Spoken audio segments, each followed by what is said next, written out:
अस्सलाम वालेकुम। अबरार रशीद आपकी खिदमत में हाजिर है और अगर अभी तक आपने मेरे चैनल को सब्सक्राइब नहीं किया तो आपसे रिक्वेस्ट है इसे सब्सक्राइब कर लें। इस पर जो घंटी का बटन है उसे ज़रूर प्रेस करें और मेरी वीडियोस अगर आपको पसंद आए तो अपने दोस्त अहबाब में शेयर भी कर लिया करें। बहुत बहुत शुक्रिया।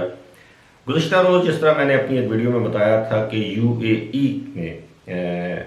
हुकूमत की एक किस्म की तब्दीली हुई, अगरचे हुक्मरान तब्दील नहीं हुए लेकिन हुकूमत में तब्दीली हुई, यानी यूएई की काबीना में रद्दो बदल किया गया और 33 अफराद की काबीना के मुख्तलिफ वज़रा को फ़ारग किया गया और अब नई जो काबीना है वो 33 अफराद पर मुश्तमिल है, जिसमें बड़ी तादाद ख़वातीन की भी है और इसमें नौजवान भी हैं। यानी ये मिक्स है, ये एक्सपीरियंस, यूथ एंड एक्सपीरियंस का। इसमें पुराने लोग भी हैं और जिनका ज़्यादातर ताल्लुक ऑब्वियसली शाही ख़ानदानों से है, जो यूएई के शाही ख़ानदान है उनसे ताल्लुक़ है। लेकिन अच्छी बात यह है कि इसमें ख़वातीन की भी नुमाइंदगी है, इसमें नौजवानों की भी नुमाइंदगी है और ख़ास तौर पर जो वजारतें नौजवानों और ख़वातीन को दी गई हैं वो एक लिहाज से इनकरेजिंग है, जो कि वाकई नौजवानों की वजारतें हैं, जैसे डिजिटलाइजेशन, आर्टिफिशियल इंटेलिजेंस,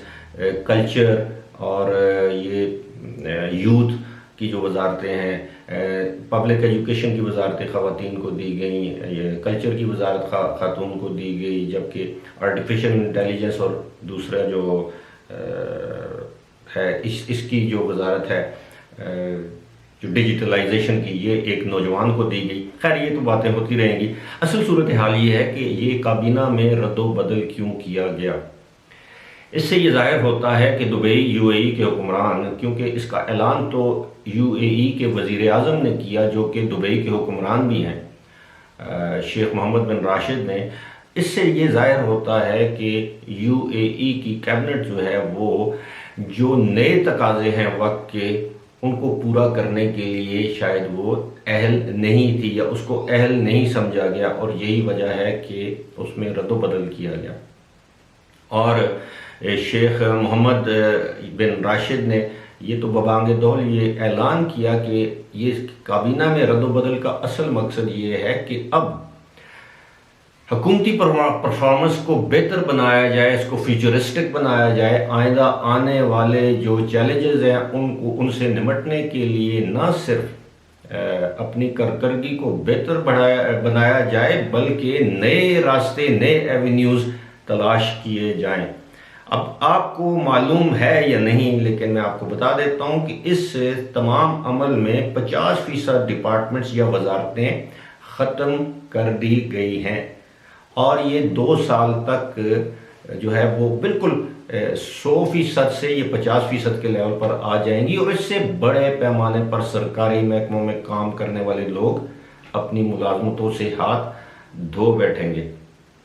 और उसकी जगह डिजिटल टेक्नोलॉजी ले लेगी। अब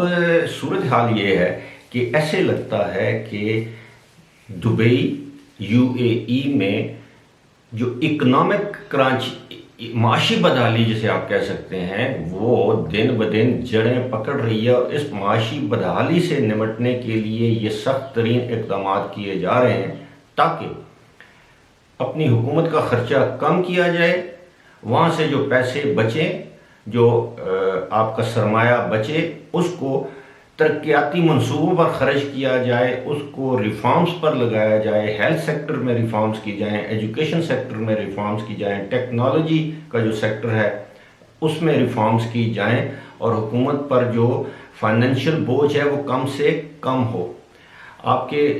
इल्म में होना चाहिए ये बात कि जो वहाँ के जो वज़रा हैं, जो सरकारी आला ओहदेदार हैं, वो तो ज़्यादातर यूएई के बाशिंदे, जिन्हें अमाराती कहा जाता है, वो होते हैं और जो ज़्यादा हाईएस्ट पोजीशन पर जो लोग होते हैं वो